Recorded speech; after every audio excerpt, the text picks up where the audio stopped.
Jacob's story is an epic journey of faith, deception, and redemption that echoes through the ages. In a world where cunning often triumphs over integrity, Jacob's life confronts us with uncomfortable truths about human nature and the divine plan. Have you ever wondered how God can use imperfect people to fulfill his purposes? Get ready for a narrative that will challenge your notions of justice and mercy as we explore the surprising origin of a chosen nation. Genesis 2:5-21 introduces us to a couple in distress. Isaac prayed to the Lord on behalf of his wife because she was barren. The Lord answered his prayer, and his wife Rebekah became pregnant. In ancient times, barrenness was seen as a curse, and Rebekah carried that burden for 20 years. Imagine the despair that must have consumed the hearts of this couple, heirs to the promise made to Abraham, yet unable to conceive a child. God's answer to Isaac's prayer didn't come without complications. 23 reveals the babies jostled each other within her, and she said, "Why is this happening to me?" So she went to inquire of the Lord. The Lord said to her, "Two nations are in your womb, and two peoples from within you will be separated. One people will be stronger than the other, and the older will serve the younger." Rebekah's pregnancy was a foreshadowing of the conflict that would mark not only the lives of her sons but entire nations. The divine prophecy overturned the natural order of things. The older would serve the younger. From the womb, God was setting a pattern that would challenge human conventions. Genesis 2:5-24-26 narrates the dramatic birth. When the time came for her to give birth, there were twin boys in her womb. The first to come out was red, and his whole body was like a hairy garment. So they named him Esau.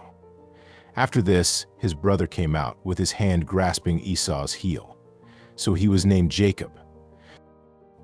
Isaac was 60 years old when Rebekah gave birth to them. The contrast between the twins was evident from birth. Esau, the firstborn, was red and hairy, characteristics that foreshadowed his rugged, impulsive nature. Jacob, on the other hand, was born clutching his brother's heel, a gesture prophetic of his cunning and determined personality. As the boys grew, their differences became more pronounced. Genesis 25:27-28 describes, "The boys grew up, and Esau became a skillful hunter, a man of the open country. While Jacob was content to stay at home among the tents, Isaac, who had a taste for wild game, loved Esau, but Rebekah loved Jacob. Esau became a man of the field, skilled in hunting, embodying the masculine ideal of the time. In contrast, Jacob was quiet and domestic, preferring the life of the home. This division of personalities was reflected in their parents' preferences. Isaac favored Esau, while Rebekah preferred Jacob. Parental favoritism sowed the seeds of discord that would later flourish, offering a timeless lesson about the dangers of treating children unequally. The turning point in the brothers' youth came with a seemingly trivial incident that had profound consequences. Genesis 2:5-9-34 recounts, "Once when Jacob was cooking some stew, Esau came in from the open country famished. He said to Jacob, 'Quick, let me have some of that red stew, I'm famished.' That is why he was also called Edom." Jacob replied, "First, sell me your birthright." "Look, I am about to die," Esau said. "What good is the birthright to me?" But Jacob said, "Swear to me first." So he swore an oath to him, selling his birthright to Jacob. Then Jacob gave Esau some bread and lentil stew. He ate and drank, and then got up and left. So Esau despised his birthright. This episode reveals much about the character of both brothers. Esau, impulsive and driven by his immediate appetites, was willing to trade his birthright, a position of great honor and responsibility in patriarchal society. His exaggerated claim of being about to die shows his tendency toward hyperbole and instant gratification. Jacob, on the other hand, displayed calculated shrewdness. He saw an opportunity and seized it, manipulating his brother's weakness for his own gain. While his actions may seem questionable by modern standards, they reveal a sharp understanding of the value of the birthright and a willingness to do whatever it took to obtain it. The exchange of the birthright for a meal became a powerful symbol of Esau's recklessness and Jacob's opportunistic nature. The biblical text does not offer explicit moral judgment on Jacob's actions at this moment, but the subsequent narrative will show how this decision shaped the destinies of both brothers and their descendants. The implications of this act were profound. The birthright was not merely a matter of material inheritance, it carried spiritual blessings and the responsibility to lead the family. By despising his birthright, Esau demonstrated a lack of foresight and appreciation for the divine promises made to his ancestors. For Jacob, acquiring the birthright was only the first step in his journey to becoming the heir of God's promises. Though his methods were questionable, his determination to secure divine blessings would be a recurring theme in his life. This episode sets the stage for the future events in Jacob's life. His cunning and determination would lead him to great heights, but also place him in situations of conflict and danger. Jacob's story reminds us that God can use even our flaws and imperfections to fulfill his greater purposes. Genesis 27:1. 4 takes us to a crucial moment in Isaac's life. When Isaac was old and almost blind, he called for his older son Esau and said, "My son." "Yes, father," he answered. Isaac said, "I am old and do not know the day of my death. Now take your weapons, your bow and your quiver, and go out to the field to hunt game for me. Prepare for me the delicious food I love, and bring it to me to eat, so that I may bless you before I die." Isaac's old age and blindness created a scene of urgency and vulnerability. Aware of his mortality, he wanted to fulfill his paternal duty to bless his firstborn before leaving this world. The blessing was not merely a formality, it was a prophetic and powerful act that would determine the destiny of the blessed and his descendants. Isaac's plan to bless Esau reveals his continued preference for the older son, despite the sale of the birthright years earlier. Perhaps Isaac was unaware of the agreement between the brothers or considered it invalid. Regardless, his intention to bless Esau triggered a series of events that would forever change the course of the family's history. Genesis 27:5-10 introduces Rebekah's strategy to favor Jacob. Now Rebekah was listening when Isaac spoke to his son Esau. So when Esau went to the field to hunt for game, Rebekah said to her son Jacob, "Jacob, I heard your father say to your brother Esau, 'Bring me game and prepare me the delicious food to eat, so that I may bless you in the presence of the Lord before I die. Now my son, listen to me as I command you. Go to the flock and bring me 2 choice young goats, so that I can prepare some delicious food for your father, the kind he loves. Then take it to your father to eat, so he may bless you before he dies." Rebekah's plan was bold and risky. She not only interfered with her husband's will, but also placed her favorite son in a dangerous position. Her actions reflect a complex mix of motives. The desire to see God's prophecy fulfilled, that the older will serve the younger. Her preference for Jacob, and possibly her belief that Jacob was more suited to lead the family. The preparation of the stew was just the first step. Genesis 27:1-17 details Jacob's elaborate disguise. But Jacob said to Rebekah, his mother, "But my brother Esau is a hairy man, and I am a smooth man. What if my father touches me? I would appear to be tricking him and bring down a curse on myself rather than a blessing." His mother said to him, "My son, let the curse fall on me. Just do what I say. Go and get them for me." So he went and got them and brought them to his mother, and she prepared the delicious food, the kind his father loved. Then Rebekah took the best clothes of Esau, her older son, which she had at home, and put them on her younger son Jacob. She also covered his hands and the smooth part of his neck with the goatskins. Then she handed to her son Jacob the delicious food and the bread she had made. This passage reveals Jacob's initial hesitation, not from moral principles, but from fear of being caught.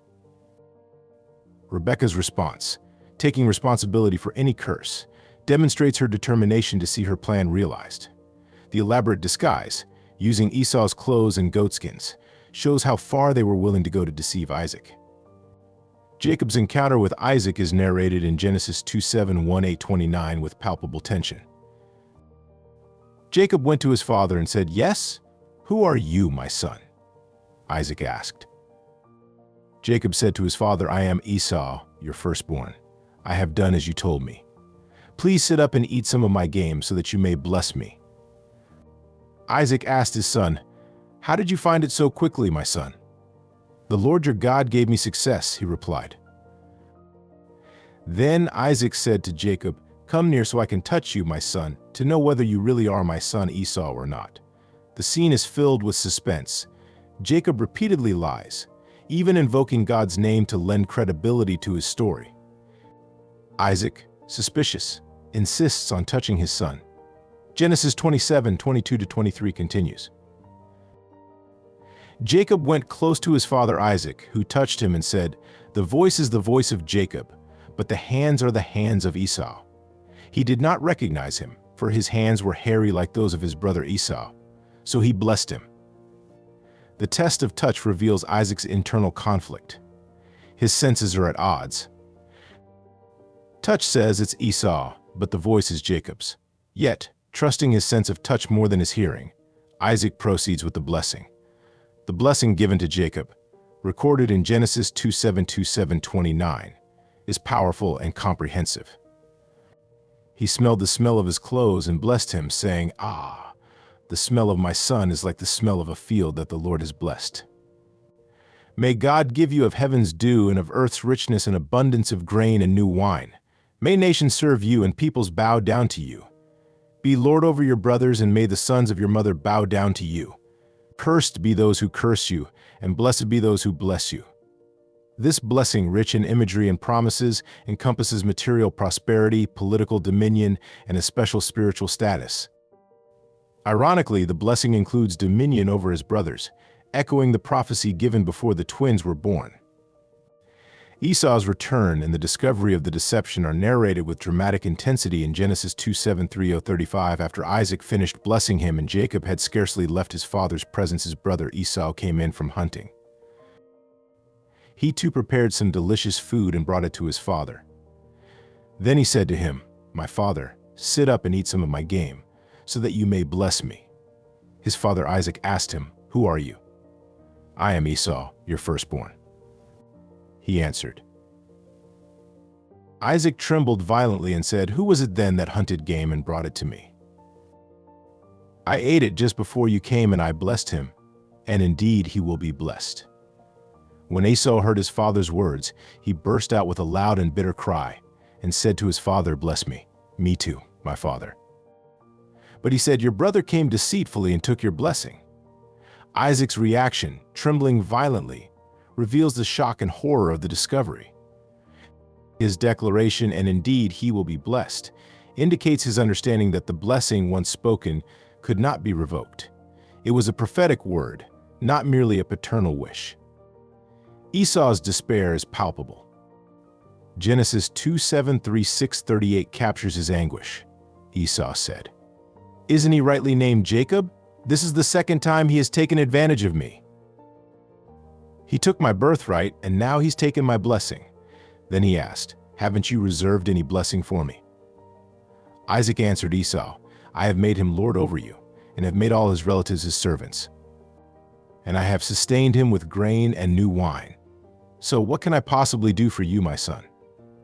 Esau said to his father, "Do you have only one blessing, my father?" "Bless me too, my father." Then Esau wept aloud. Esau's pain is deep, but it also reveals his previous lack of understanding about the value of the birthright. Only now does he fully grasp what he has lost. His plea for a blessing, any blessing, is touching. Isaac offers Esau a secondary blessing in Genesis 27:39-40. His father Isaac answered him, "Your dwelling will be away from the earth's richness, away from the dew of heaven above. You will live by the sword, and you will serve your brother. But when you grow restless, you will throw his yoke from off your neck." This blessing, in stark contrast to Jacob's, foretells a life of struggle for Esau and his descendants. However, it also includes a promise of eventual liberation from Jacob's rule. Esau's threat of revenge is immediate and serious. Genesis 27:41 reports, Esau held a grudge against Jacob because of the blessing his father had given him. He said to himself, "The days of mourning for my father are near. Then I will kill my brother Jacob." This plan for murder reveals the depth of Esau's anger and the imminent danger to Jacob. The situation demands swift action. Genesis 27, 4-45 outlines Rebekah's plan for Jacob's escape. When Rebekah was told what her older son Esau had said, she sent for her younger son Jacob and said to him, "Esau is planning to kill you. Now then, my son, do what I say. Flee at once to my brother Laban in Haran. Stay with him for a while until your brother's fury subsides. When your brother is no longer angry and forgets what you did to him, I'll send word for you to come back from there. Why should I lose both of you in one day?" Rebekah's plan demonstrates her ongoing cunning. She not only protects Jacob from Esau's immediate wrath, but also ensures the continuity of the promised lineage. Her last statement suggests she fears not only for Jacob's life, but for Esau's as well, but also for the consequences Esau would face if he killed his brother. Jacob's departure for Haran, narrated in Genesis 28, 1-5, marks the beginning of a new chapter in his life. Isaac called for Jacob and blessed him. Then he commanded him, "Do not marry a Canaanite woman. Go at once to Paddan Aram, to the house of your mother's father, Bethuel. Take a wife for yourself there from among the daughters of Laban, your mother's brother. May God Almighty bless you and make you fruitful and increase your numbers until you become a community of peoples. May He give you and your descendants the blessing given to Abraham, so that you may take possession of the land where you now reside as a foreigner, the land God gave to Abraham." Then Isaac sent Jacob on his way, and he went to Paddan Aram, to Laban son of Bethuel the Aramean, the brother of Rebekah, who was the mother of Jacob and Esau. This passage reveals that Isaac, despite the deception, accepts God's will and blesses Jacob again, this time knowingly. He also gives specific instructions about marriage, emphasizing the importance of maintaining the purity of the family line. Thus, Jacob departs, leaving behind a divided family and an enraged brother. His journey to Haran is not just a physical escape, but the beginning of a spiritual transformation. The events that follow will shape his character and prepare him to become Israel. The story of Jacob's deception and flight is a powerful reminder of how human actions, even those motivated by ambition or fear, can be used by God to fulfill His greater purposes. It also illustrates the lasting consequences of our choices and the complexity of family relationships.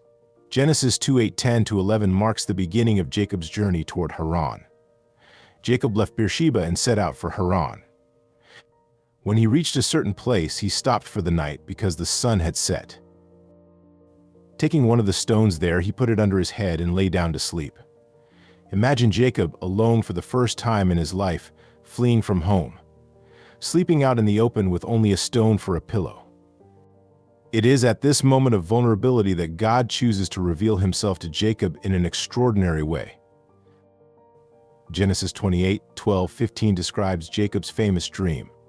He had a dream in which he saw a stairway resting on the earth with its top reaching to heaven, and the angels of God were ascending and descending on it. There above it stood the Lord, and He said, "I am the Lord, the God of your father Abraham, and the God of Isaac. I will give you and your descendants the land on which you are lying. Your descendants will be like the dust of the earth, and you will spread out to the west and to the east, to the north and to the south. All peoples on earth will be blessed through you and your offspring. I am with you and will watch over you wherever you go, and I will bring you back to this land. I will not leave you until I have done what I have promised you." This vision of the stairway to heaven is a powerful revelation of the connection between heaven and earth, and of God's constant presence in Jacob's life. The divine promise reaffirms the blessings given to Abraham and Isaac, now extended directly to Jacob. Jacob's response, recorded in Genesis 2:16-22, reveals a profound spiritual transformation. When Jacob awoke from his sleep, he thought, "Surely the Lord is in this place, and I was not aware of it." He was afraid and said, "How awesome is this place! This is none other than the house of God. This is the gate of heaven." Early the next morning, Jacob took the stone he had placed under his head and set it up as a pillar and poured oil on top of it.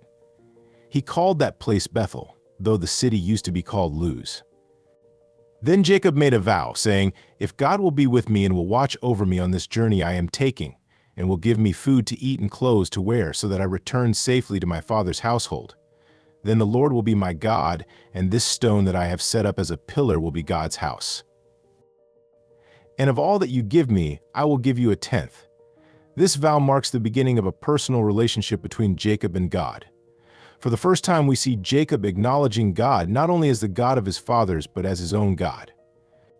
Jacob's arrival in Haran is narrated in Genesis 2:9-1-12, culminating in his encounter with Rachel at the well. Then Jacob continued his journey and came to the land of the eastern peoples. There he saw a well in the field, with 3 flocks of sheep lying near it, because the flocks drank from that well. A large stone covered the mouth of the well. When all the flocks were gathered there, the shepherds would roll the stone away from the well's mouth and water the sheep.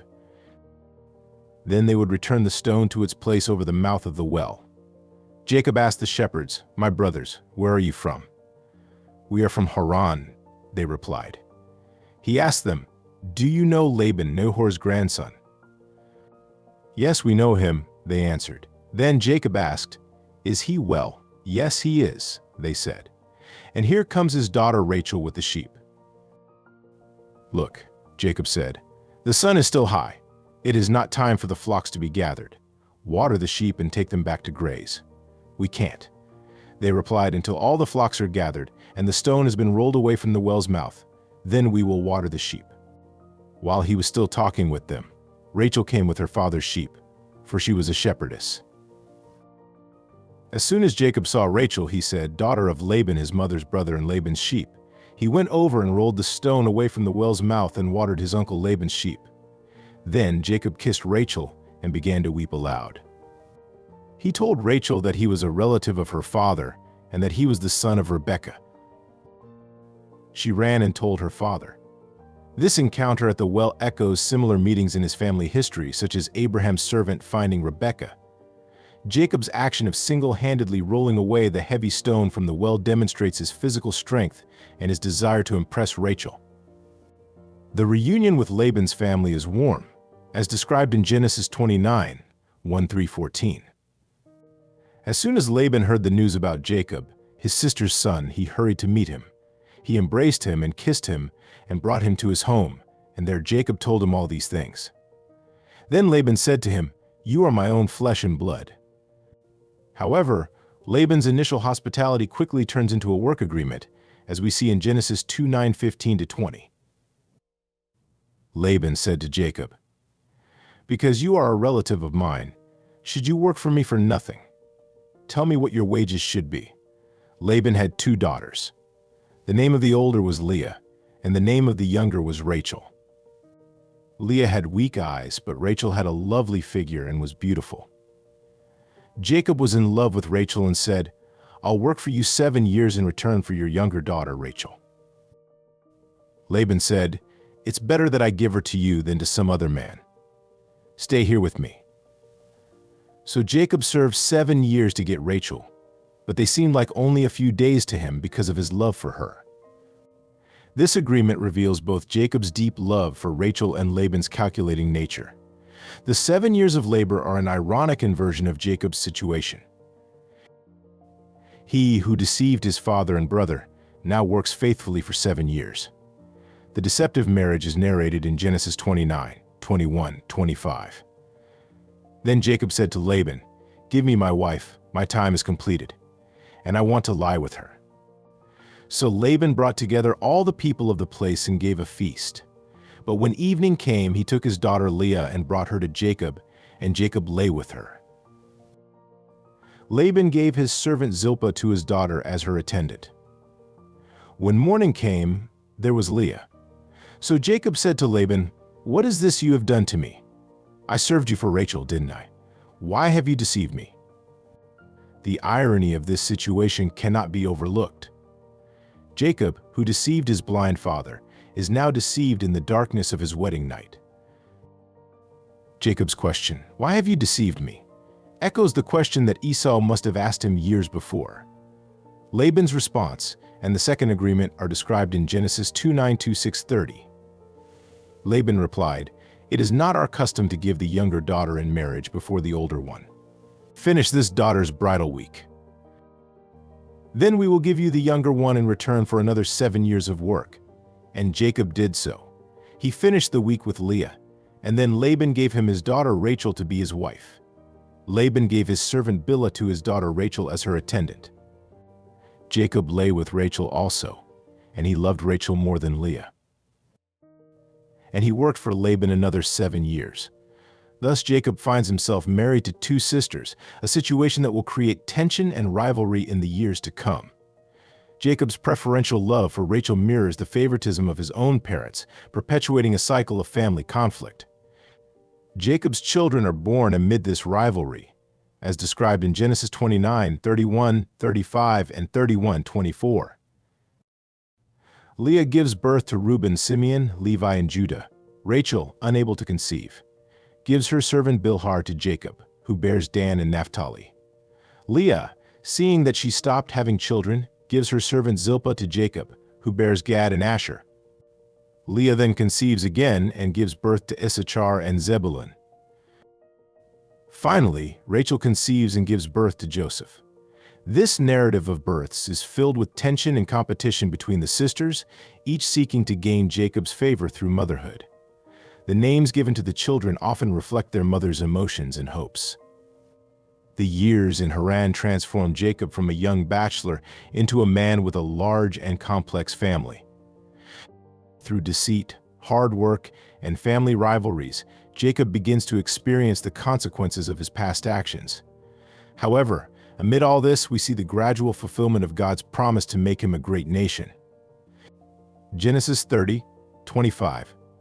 28 marks the beginning of Jacob's desire to return to his homeland after Rachel gave birth to Joseph. Jacob said to Laban, "Send me on my way so I can go back to my own homeland. Give me my wives and children, for whom I have served you, and I will be on my way. You know how much work I have done for you." But Laban said to him, "If I have found favor in your eyes, please stay. I have learned by divination that the Lord has blessed me because of you." He added, "Name your wages, and I will pay them." This passage reveals the tension between Jacob's desire to return and Laban's desire to keep him, recognizing the blessings Jacob has brought. Jacob's prosperity as a shepherd is described in Genesis 3:29-43.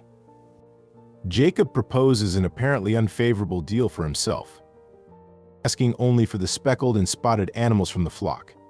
However, through a combination of selective breeding and possibly divine intervention, Jacob manages to significantly increase his wealth. Genesis 31:1-3 describes the growing resentment of Laban's sons and God's command for Jacob to return. Jacob, however, heard that Laban's sons were saying, "Jacob has taken everything that belonged to our father and gained all this wealth at our father's expense." And Jacob noticed that Laban no longer treated him as before. Then the Lord said to Jacob, "Return to the land of your ancestors and to your own people, and I will be with you." The secret planning of the departure is narrated in Genesis 31:4-13, where Jacob explains the situation to Rachel and Leah, revealing a dream in which God instructed him to leave. Jacob's wives support his decision, acknowledging their father's unjust treatment. Genesis 31:17-21 describes the escape during the sheep shearing. Then Jacob put his children and his wives on camels, and he drove all his livestock ahead of him, along with all the goods he had accumulated in Paddan Aram, to go back to his father Isaac in the land of Canaan. When Laban had gone to shear his sheep, Rachel stole her father's household gods. Moreover, Jacob deceived Laban the Aramean by not telling him he was fleeing. He fled with all he had, crossed the Euphrates River, and headed for the hill country of Gilead.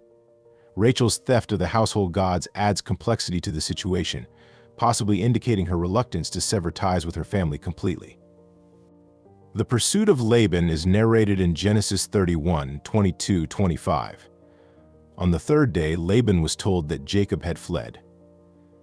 Taking his relatives with him, Laban pursued Jacob for 7 days and caught up with him in the hill country of Gilead. Then God came to Laban the Aramean in a dream at night and said to him, "Be careful not to say anything to Jacob, either good or bad." Jacob had pitched his tent in the hill country of Gilead when Laban overtook him, and Laban and his relatives camped there too.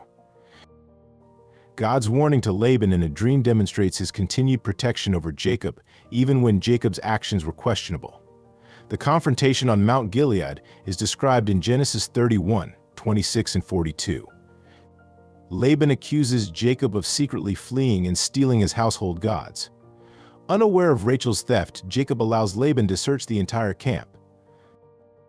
Rachel, sitting on the gods, deceives her father by claiming she cannot get up because of her menstrual period, preventing him from searching where she was sitting. Jacob then expresses his frustration over Laban's treatment over the years. "For 20 years I was with you. Your sheep and goats did not miscarry, nor did I eat rams from your flocks. I did not bring you animals torn by wild beasts. I bore the loss myself. And you demanded payment from me for whatever was stolen by day or night. The heat consumed me in the daytime and the cold at night, and sleep fled from my eyes. It was like this for 20 years I was in your household. I worked for you 14 years for your 2 daughters, and 6 years for your flocks, and you changed my wages 10 times. If the God of my father, the God of Abraham, and the fear of Isaac had not been with me, you would surely have sent me away empty-handed. But God has seen my hardship and the toil of my hands, and last night he rebuked you." This passionate speech reveals Jacob's sense of injustice and his belief in divine intervention on his behalf. The covenant between Jacob and Laban is established in Genesis 31, 43-55. They set up a heap of stones as a witness to their agreement not to harm each other. Laban calls the heap Jagar Sahadutha in Aramaic, while Jacob calls it Galad in Hebrew, both meaning heap of witness. Genesis 3:1-55 marks their final separation. Early the next morning, Laban kissed his grandchildren and his daughters and blessed them. Then he left and returned home. With this farewell, Laban left. A significant chapter of Jacob's life comes to an end. He leaves Haran no longer as a young man, but as the patriarch of a large and prosperous family. The encounter with angels at Mahanaim is briefly mentioned in Genesis 32, 1-2. Jacob also went on his way, and the angels of God met him. When Jacob saw them, he said, "This is the camp of God." So he named that place Mahanaim. This encounter serves as a reminder of God's continued presence and protection, preparing Jacob for the challenge ahead.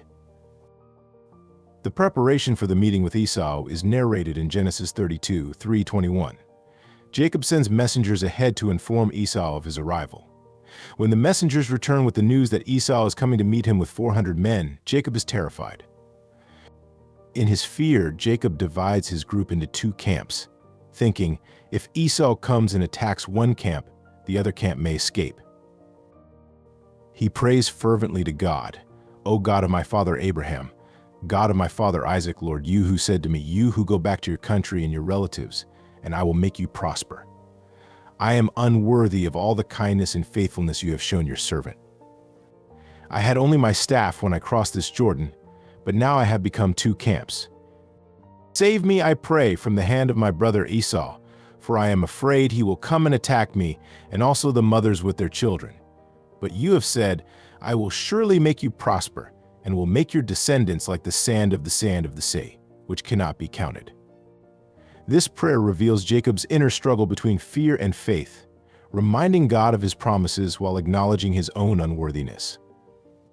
Jacob also prepares a substantial gift for Esau, sending it in separate groups ahead of him, hoping to appease his brother. Thus ends Jacob's preparation for the encounter he has dreaded for 20 years. The man who left his land as a fugitive now returns as a prosperous patriarch, still grappling with the consequences of his past actions and his faith in God. Genesis 32, 22, 32 narrates one of the most enigmatic and transformative episodes in Jacob's life: his struggle with the angel at Peniel. That night, Jacob got up and took his 2 wives, his 2 female servants, and his 11 sons, and crossed the ford of the Jabbok. After he had sent them across the stream, he sent over all his possessions. So Jacob was left alone, and daybreak. This nighttime struggle symbolizes Jacob's internal battle with his past and his future. The text continues. When the man saw that he could not overpower him, he touched the socket of Jacob's hip, so that his hip was wrenched as he wrestled with the man. Then the man said, "Let me go, for it is daybreak."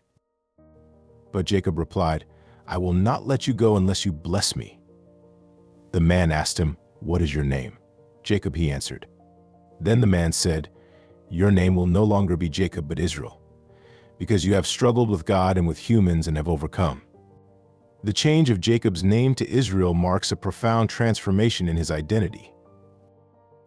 No longer the supplanter, he is now one who struggles with God.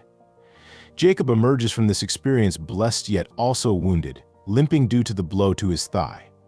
This physical injury serves as a constant reminder of his encounter with the divine. The long-feared meeting with Esau finally occurs in Genesis 33 on 1-11. Jacob looked up and saw Esau approaching, and with him were 400 men. So he divided the children among Leah, Rachel, and the two maids. He put the maids and their children in front, Leah and her children next, and Rachel and Joseph last. He himself went on ahead and bowed down to the ground 7 times as he approached his brother. Jacob's cautious approach, bowing 7 times, demonstrates his submission and desire for reconciliation. However, Esau's reaction surprises everyone. But Esau ran to meet Jacob and embraced him. He threw his arms around his neck and kissed him, and they wept. This moment of reconciliation is powerful and unexpected. Esau's embrace and tears show that time has healed old wounds. The dialogue that follows reveals the generosity of both brothers. Jacob insists that Esau accept his gifts, saying, "Please accept the gift that was brought to you, for God has been gracious to me, and I have all I need." After this emotional encounter, the brothers part amicably. Genesis 3:1-6-17 states, "That day Esau started on his way back to Seir. Jacob, however, went to Succoth, where he built a place for himself and made shelters for his livestock. That is why the place is called Succoth." Jacob's establishment in Succoth and later in Shechem marks the beginning of a new phase in his life. Genesis 3:1-8-20 says, "After Jacob came from Paddan Aram, he arrived safely at the city of Shechem in Canaan and camped within sight of the city. For 100 pieces of silver he bought from the sons of Hamor, the father of Shechem, the plot of ground where he pitched his tent. There he erected an altar and called it El Elohi Israel." However, Jacob's newly found peace is shaken by the incident involving his daughter Dinah, narrated in Genesis 34. Dinah, the daughter Leah had borne to Jacob, went out to visit the women of the land. When Shechem's son of Hamor the Hivite, the ruler of that area, saw her, he took her and raped her. Dinah's violation by Shechem triggers a series of tragic events. Although Shechem falls in love with Dinah and asks to marry her, Jacob's sons, particularly Simeon and Levi, plot revenge. They deceive the Shechemites into agreeing to circumcision as a condition for the marriage, and then, while the men are recovering from the circumcision, Simeon and Levi attack the city, killing all the men. Jacob's reaction to this massacre is one of horror and concern. Genesis 3:4-30 records, "Then Jacob said to Simeon and Levi, 'You have brought trouble on me by making me a stench to the Canaanites and Perizzites, the people living in this land. We are few in number. If they join forces against me and attack me, I and my household will be destroyed.'" After this traumatic incident, God instructs Jacob to go to Bethel. Genesis 3:5-3 shows Jacob leading his family in an act of spiritual purification. "So Jacob said to his household and to all who were with him, 'Get rid of the foreign gods you have with you, and purify yourselves and change your clothes. Then come, let us go up to Bethel, where I will build an altar to God, who answered me in my day of distress, and who has been with me wherever I have gone.'"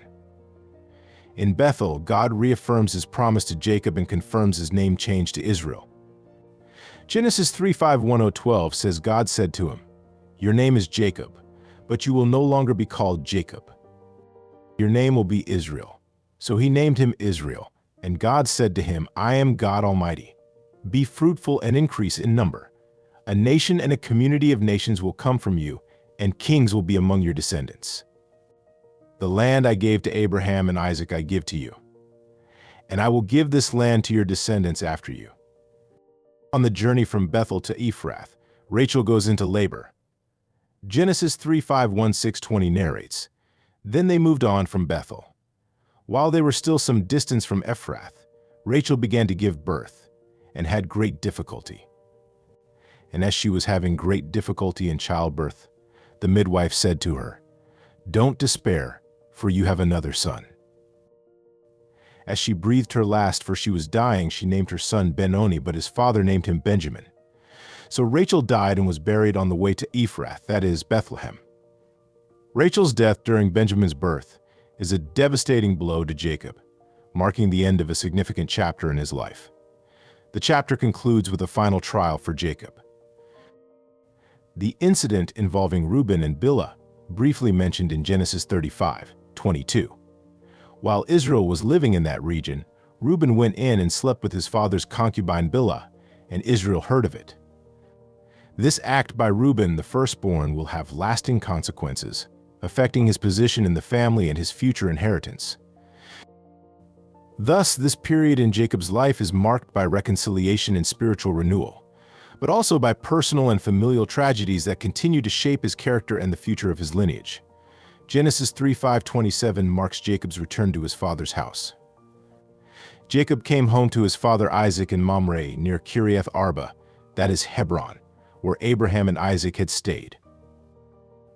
This return completes the cycle of Jacob's journey, bringing him back to his roots.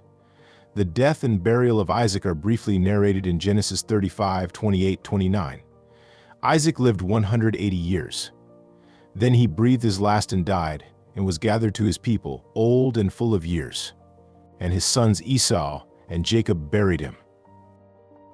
This moment of mourning briefly unites the brothers once again.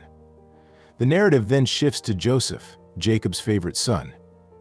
Genesis 37:3-4 describes, Now Israel loved Joseph more than any of his other sons, because he had been born to him in his old age, and he made an ornate robe for him. When his brothers saw that their father loved him more than any of them, they hated him and could not speak a kind word to him. Jacob's favoritism toward Joseph echoes Jacob's own past as his mother's favorite son, creating similar family tensions. The special coat, often translated as coat of many colors, becomes a tangible symbol of this favoritism. Joseph's dreams, narrated in Genesis 11, intensify his brother's jealousy. Joseph dreams that his sheaves of wheat rise while his brother's sheaves bow down to him. In another dream, the sun, the moon, and 11 stars bow down to him. These prophetic dreams, although poorly received by his brothers and even by his father, foreshadow Joseph's future role as the savior of his family. The sale of Joseph by his brothers is a dramatic turning point in the story. Genesis 3:7-8-20 recounts their initial plan to kill him, but they saw him from a distance, and before he reached them, they plotted to kill him. Here comes that dreamer, they said to one another. Come now, let's kill him and throw him into one of these cisterns and say that a ferocious animal devoured him. Then we'll see what comes of his dreams. Reuben's intervention, described in Genesis 37:21-22, saves Joseph's life. When Reuben heard this, he tried to rescue him from their hands, saying, Let's not take his life. He said, Don't shed any blood. Throw him into this cistern here in the wilderness, but don't lay a hand on him. Reuben said this to rescue him from them and take him back to his father. However, Judah's suggestion to sell him prevails. Genesis 37:26-28 narrates, Judah said to his brothers, What will we gain if we kill our brother and cover up his blood? Come, let's sell him to the Ishmaelites and not lay our hands on him. After all, he is our brother, our own flesh and blood. His brothers agreed. So when the Midianite merchants came by, his brothers pulled Joseph up out of the cistern and sold him for 20 shekels of silver to the Ishmaelites, who took him to Egypt. The deception of Jacob's sons is detailed in Genesis 37:31-33. Then they got Joseph's robe, slaughtered a goat, and dipped the robe in the blood. They took the ornate robe back to their father and said, "We found this. Examine it to see whether it is your son's robe." He recognized it and said, "It is my son's robe. Some ferocious animal has devoured him. Joseph has surely been torn to pieces." Jacob's intense mourning is poignant. Genesis 37:34-35 describes, "Then Jacob tore his clothes, put on sackcloth, and mourned for his son many days. All his sons and daughters came to comfort him, but he refused to be comforted. 'No,' he said, 'I will continue to mourn until I join my son in the grave.'"